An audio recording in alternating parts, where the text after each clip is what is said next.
El humor es un sentido, el sentido del humor. Así como tenemos 5 sentidos, la vista, el olfato, el tacto, el gusto, y con ellos nos relacionamos con la realidad. El humor también es otra forma de percibir lo que pasa, de responder a lo que pasa, de recibir información y de dar información. Y también, y eso lo supe por un juicio que se le hizo a un caricaturista, y uno de los alegatos que ponía la defensa es que en la intención del caricaturista había una cosa que se llama el animus jocandi, es decir, una motivación de juego, una motivación de diversión. Y pensando como un poco detenidamente lo que había querido decir esta interpretación legal a un trabajo humorístico, me di cuenta que también el humor es una motivación, es un ánimo, es unas ganas de hacer algo. Juntando estas dos ideas de que es un sentido, que yo digo que es nuestro verdadero sexto sentido, el sentido del humor, y este ánimo, yo creo que este sentido nos da un producto muy especial que es la comedia. Así que, como por ejemplo, el sentido del gusto nos da la comida.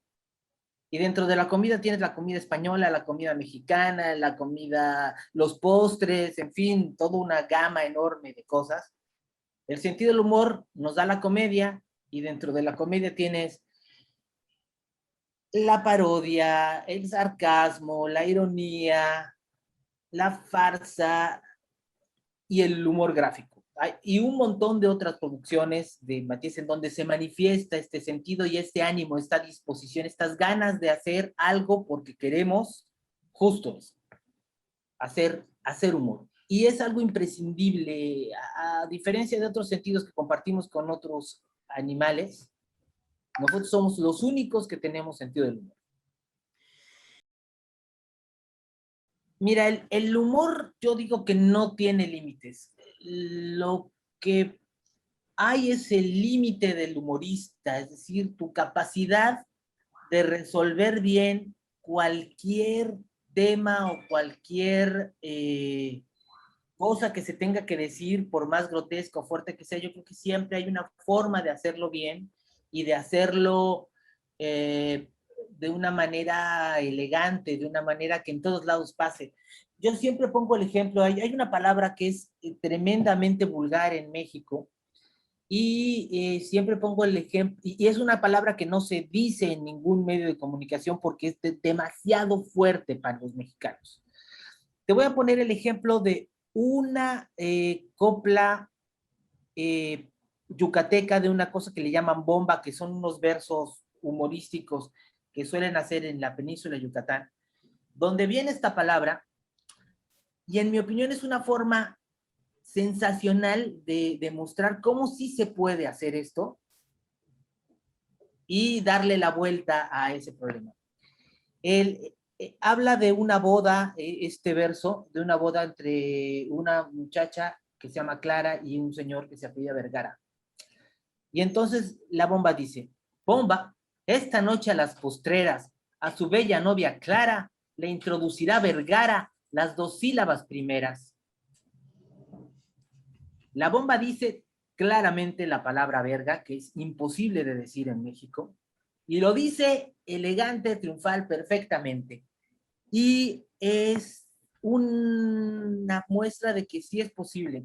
Tenemos un problema ahora mismo, que vivimos una época de una generación de cristal, que de todo se ofende y que de todo la hace de tos, y que las redes sociales la han empoderado desde la cúpula, no, más bien el pedestal de su pretendida superioridad moral, fulminan al humor. Yo creo que lo políticamente correcto es un veneno, veneno absoluto para el humor. El humor es necesariamente incorrecto y necesariamente transgresor. No hay humorista diplomático y no puede haber un diplomático humorista.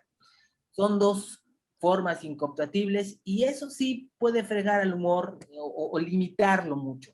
También por otra parte están algunos grupos fanáticos que con esta misma indignación toman como pretexto para hacer actos terroristas, y lo que han hecho no es, digamos, imponer una censura, sino simplemente nos pusieron mucho más caro el precio de hacer un chiste. Ese es el problema. No creo que el humor esté en peligro. Los seres humanos necesitamos del humor, hacemos humor en todas las culturas, en todo el mundo, en todas las épocas. Ha habido, habrá y seguirá habiendo humor. El problema es cómo poder sacarlo, que de repente hay épocas donde florece de una manera tremenda y hay épocas en que no, en que es más limitado, pero siempre debe de existir. Lo necesitamos como respirar, como la sal, así es el humor. Lo limitan.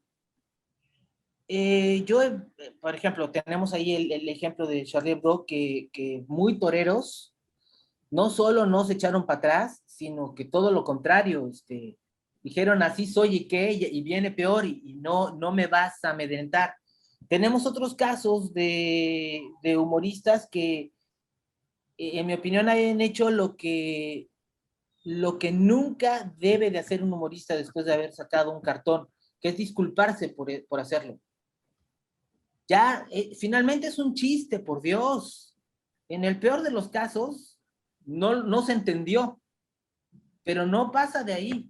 Y si tienes que irte disculpando por hacer humor, eso sí es como un camino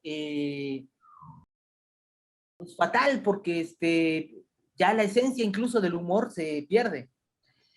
Todos hemos hecho bromas que de repente caen mal o que de repente uh, están fuera de lugar. Y desde luego te excusas, pero no puede pasar de ahí y no puede ser algo vergonzoso ni un estigma de nada, pues.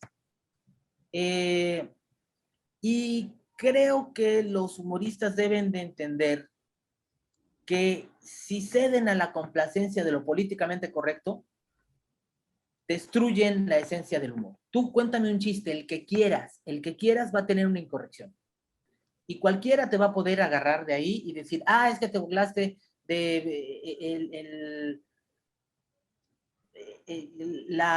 el lobo, es que te burlaste de la señora porque es gorda, te burlaste del señor porque es cornudo y le ponen los cuernos, te burlas.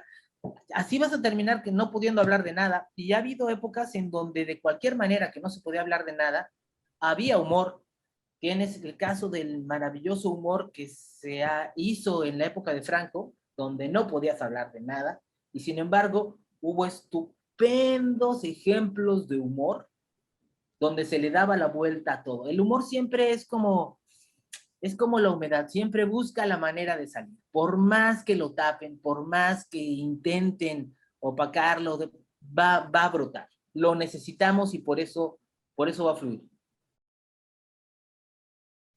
Mira, el Instituto Quevedo de las Artes del Humor es una institución que hace una chamba que nadie más está haciendo, y yo creo que en el mundo, que es desde su vocación, que es académica y con ese rigor, investigar el fenómeno del humor, promover humor gráfico también desde un nivel muy superior, muy elevado, colocando al humor gráfico en una posición como obra artística, como fenómeno cultural, como producción cultural de un país.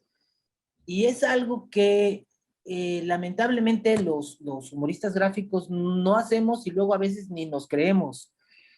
Te voy a poner este ejemplo. Muchos de las grandes obras plásticas que representan un país han sido producidas por caricaturistas y han pasado de veras tanto los autores como estas obras como algo que nadie ha ponderado. ni investigado, ni divulgado como debe de ser. A ver, ahí te va, México y Posada y sus famosas calaveras son un emblema de México para el mundo, son una forma en que mucha gente ha conocido México, son una expresión de lo mexicano de forma universal y son trabajos de un caricaturista que nació en la pobreza, murió en la miseria y estaba condenado al olvido si no se hubiera rescatado muchos años después. Y así como eso, un montón. A ver, Estados Unidos y Mickey Mouse. No hay nada más gringo en este planeta que Mickey Mouse. La cultura de los Estados Unidos en mucho está sintetizada por esta imagen y es el trabajo de un humorista gráfico. Ese es el tamaño de la importancia de autores que se dedican a hacer esta obra y me da mucho gusto que el Instituto Quevedos de las Artes del Humor lo esté ponderando, lo esté investigando, lo esté divulgando, esté buscando a los autores, esté haciendo comunidad, esté haciendo títulos, publicaciones, está haciendo una gran obra con esta gran obra que es la del humor gráfico y que no la está apelando nadie más.